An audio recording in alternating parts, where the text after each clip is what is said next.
And Damian has his PhD in organizational psychology, and he's been a trainer and coach for over 20 years. And as we mentioned, he is the president-elect of International Coaching Federation, which is amazing. And he is a master certified coach. So with that, Damian, take it away. Basically, what I want to do to start today is to share with you the global coaching study. It just came out. It was last Monday. And this is a really great study because it's a summary of how coaches look at the coaching profession from all over the world. For people who are not familiar with the International Coaching Federation, we have 20,000 members in 110 countries. And this study is interesting because it's coming out this week, because this week is the World Coaching Week.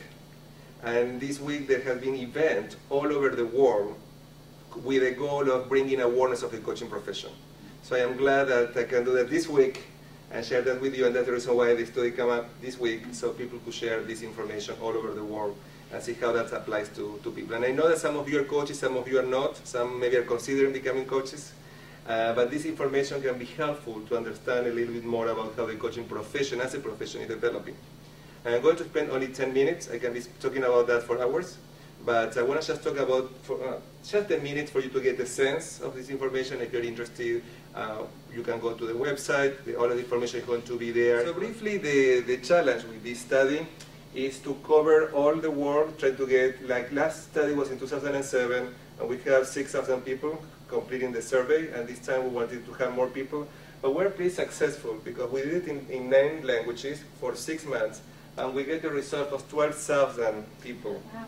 Well, it's a huge number of coaches. The requirement was that people had to be coaches, had to be people working with clients as coaches in 117 countries. And what is interesting from that is number, 7,700 were members of ICF, and 4,400 were not. So what is interesting is the information is not only from members of the federation. All of the states in the United States were represented, and every day, for the 6 months, every day was at least one survey coming in. And if you can see in this map, you will see that the green are the countries that have more than 100 people. And there are studies, so if you're interested, the countries who are interested in getting some specific information about the country, we can provide that. Particularly the ones that are in green, that they have more than 100 participants. And ones in yellow have 50, and between 50 and 100, and then the ones that are in red were less than 50.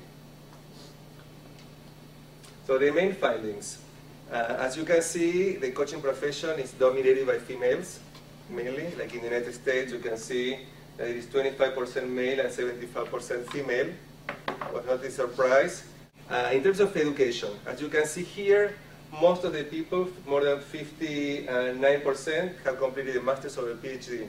So that means that most of the coaches have higher level of education, and this is higher compared to the study in 2007 that only 53% have a higher level of education. In terms of coaching experience, you can see that, of course, over time, we have people with more experience, but most of the people have between 50 and 10 years of experience, and we see mostly half of the participants have more than 5 years of experience in the study. When we ask people how do they see coaching, and they see coaching as predominantly a profession, and you can see most of the people see coaching as a profession. In terms of coaching and specific training, people were asked what kind of training they had, and as you can see, most of them, 78%, have coaching and specific training.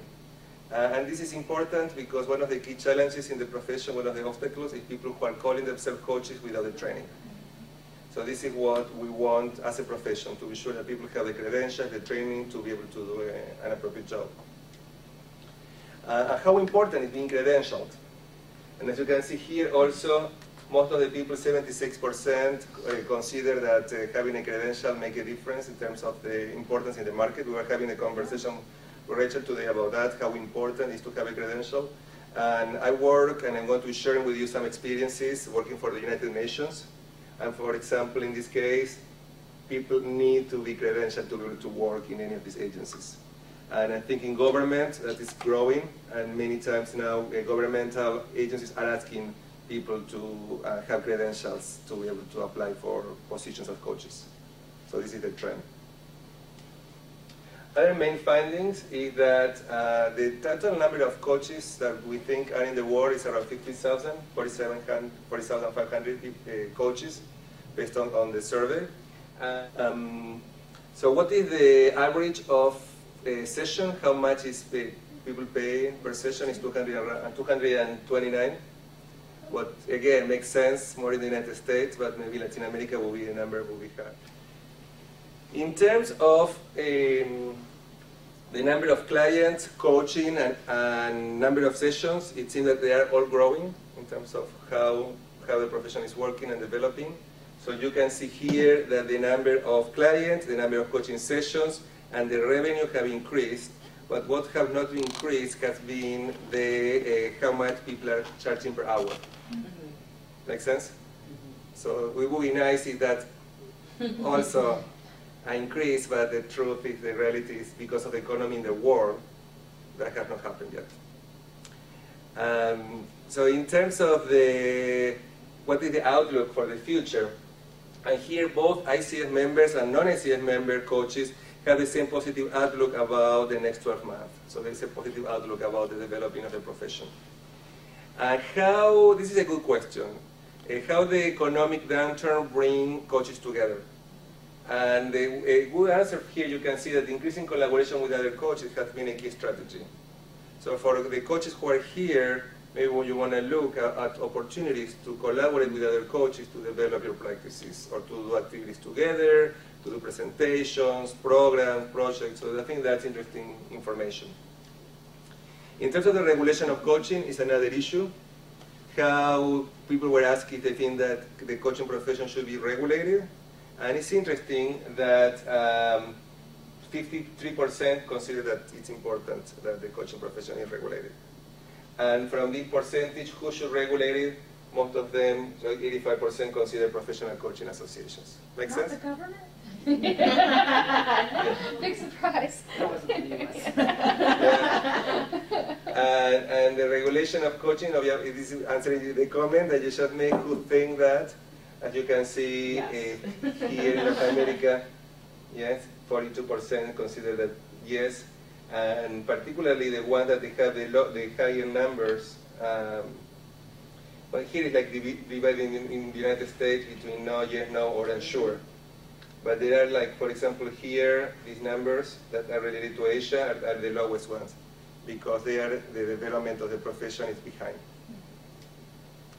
Big obstacle in the future, people who are calling themselves coaches without any training, that can be a problem, because they can make, and maybe you have heard by experiences from people with the coaching, with their coaches who don't have the training. And the second one is people not being clear about the benefits of coaching. So here is where the ICF is responsible, where we feel that we need to, and that is also our vision and our strategy, is what we can do to make the profession visible. And you, like a future ASTD president, always you want to see how you make your association, your profession more visible.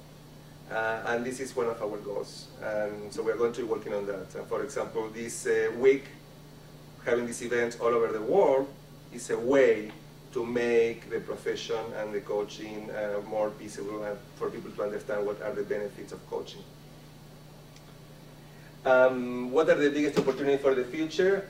Increase awareness of the benefits. Again, this is where we need to focus on, and create data return on investment. We want to have more of that at ORI, so in that way that we can use more for marketing service, for marketing goals. And for the coaches here in this room, you can definitely use all of this information for marketing purposes. When you go to associations or clients, you can bring some of this data to show them how coaching can benefit them based on research.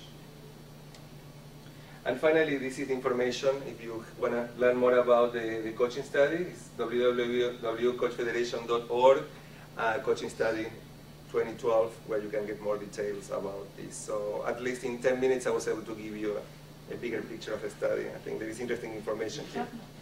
Do you have any questions before we move on to the next section? Well, I am a resource, and we can keep talking about that if you're interested. Thank you.